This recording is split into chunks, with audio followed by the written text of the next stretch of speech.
say when you're launching your startup. I'm Suzanne McDonald from Angles and Insights Marketing Consultancy, and I have a few tips and tools to make sure that you're going to be found on Google.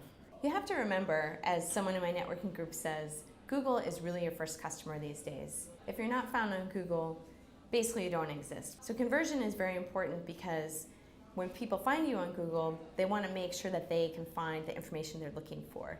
You have to think about user intent, what someone is thinking about when they're actually typing in the Google search bar. Now, are you answering that person's question and thinking about what they're thinking about when you are writing content? It's important to think about that because social media plays a role in this as well. Let's say someone comes from Facebook onto your website and they're finding information that's not making sense to them. You want to make sure that everything is lining up, that there's no questions about where somebody is, or that they're not able to find what they're looking for. So Google has a couple of key terms here that you may or may not be familiar with. The first is bounce rate. Bounce rate is when someone comes to your website and they can't find what they're looking for and they just jump right off.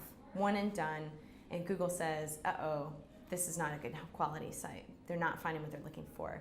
Another interesting term is called Pogosticking. If you think about Pogosticking, when you're a kid, you're hopping around. So if someone is hopping around your website looking for that information that you promised, you're also in trouble. Google calls into question your authenticity, your credibility. You want to make sure that from the very get-go that you're thinking about Google, you're thinking about your users, and you're thinking about what keywords you're using, and making sure that it all lines up, whether they're coming from Google or from social media, so people aren't lost or jumping off your site, because that's going to hurt your rankings.